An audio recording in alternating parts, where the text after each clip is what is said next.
Hello, this is James, mypeexam.org and the EverLearner. Thanks for having a look at this video for me. So look, we're logged in here to mypeexam.org and we are a student. In fact, I'm called first student, which of all the students is probably a good one to be.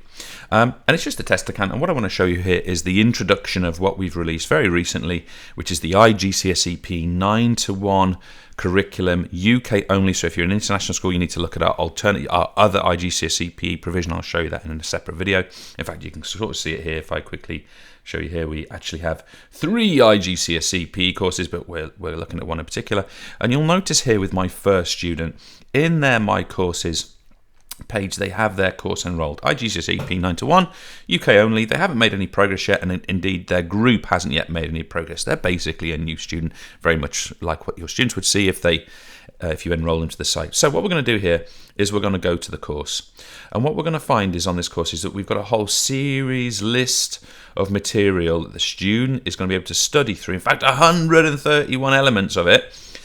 And this material is going to be the core content they require to study well, to study hard, and to prepare for effectively and successfully sitting their exams. In this course, of course, 50% of the theory, not 60, is on the exam. So let's just go into the first lesson. We have here a very simple environment where we have some video content, in this case, functions of the skeleton. And you can see down here, a little description, and in a few moments, a quiz and some questions. I'll show you that in a second.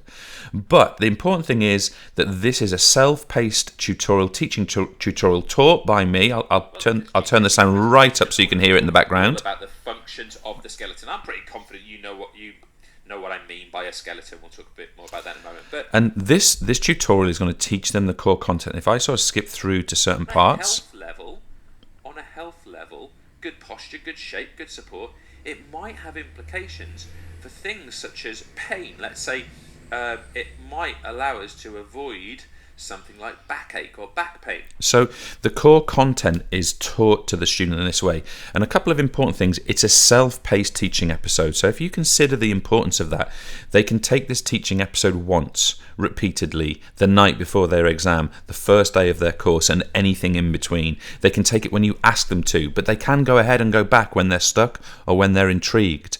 That self-paced teaching tutorial is also recorded at a rhythm which is approximately how long another human being would make the equivalent notes. So when we have here, for example, I think we had how long was our video? I think it was an 8.5 minute video. That means that the student's going to be studying that for something along 8.5 minutes, maybe 10, maybe 12, and making notes as they go. Now you also notice here we've got let me just make it slightly bigger for you.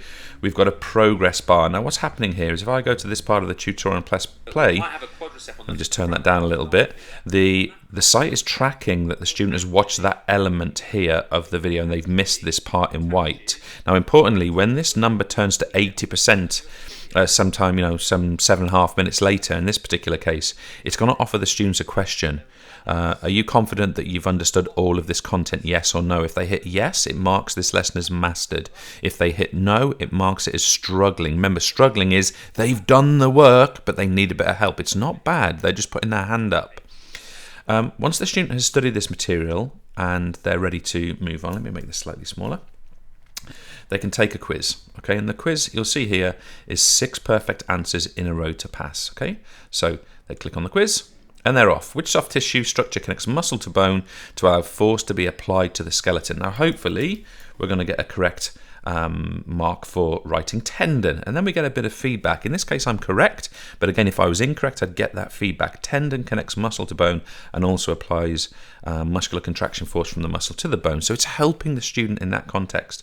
Huge question here. Complete the gap fill exercise. So we've got a long statement here. Now, I'm not even reading this, so please accept that I'm not going to get all of these right, because I'm just putting things in.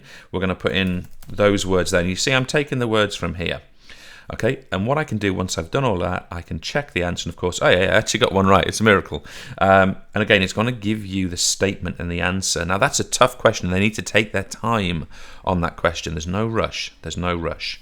Here we've got what we call a matching one. Match up the role that each plays in the body. So one of these minerals helps to repair the bone and teeth. I'm going to go for calcium. One of them helps to transport oxygen by enriching red blood cells, and I'm going to go for iron. And again, I get my feedback at the end. Here, another match. I'm not reading, so please don't judge me for answers. I check and I get my feedback. Okay, so here I get my feedback. And I got another matching. I'm going matching crazy here. But you get the idea. Again, not reading the questions. And we keep going until we've done our 6 questions. This one's an order. You've got to move them into the right order. This one is to say from top to bottom in the protective structures, which one's at the top. And I get my feedback again at the end. And when I finish my quiz, I get my results. I can view all of my answers in here, hopefully that I've all got correct. I also have a little leaderboard. It's just showing me here, first student. It just shows me that I'm the top result on the leaderboard. It just show you if if all of your students, for example, or if you're doing this as part of a class, everyone will see each other's results within that. Just who's has come in most recently is number 1.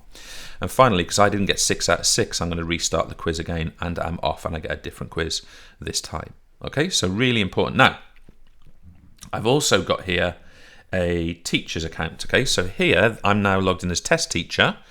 And what we can do here is I can also go and have a look at the course and study the tutorials, prepare myself as a teacher, that sort of thing. But I can also view the stats for my group. Now look, I've only got 2 students in my group, first student and second student. And we just saw that on the content that we just looked at with first student number 1, that they are in progress on the tutorial, which is this bit, and the quiz, which is this bit. So they're in progress. Now, if this student answered no to the tutorial question, they would go to struggling. If they had a go at the quiz 2 times or more without 6 in a row, it would turn to orange and struggling. Once they achieve either thing, it turns to dark blue and mastered. So I'd encourage you to consider that down this list could be 30 students, say, all with different progress levels, and think about where those oranges would appear. Those oranges would be the place where the teacher would go and direct their time to support specific learning and requirements for each individual student. One other thing, I can click on first student and see what they've done. So they worked 2 minutes 10 seconds on the video for functions of the skeleton, and on the quizzes they did 2 minutes 20 seconds. So I can see their total time. And just on the effort report, you see here, I'm just getting a bar graph. I'm recording this out of school time, so it's showing me 4 minutes 30 seconds of time in the last 7 days is what they studied. If they do time in school, there'd be a little red bar here saying they've done that much time in school. And again, you can have a look at the first student material or the second student who's done nothing at this point. Okay, so the first student has done this, and you can compare students and how much time they're spending on the site actually studying. Hopefully that's useful for you. Get in touch with us. My email, james@mypeexam.org, although there'll be contacts in the description to the video. Cheers.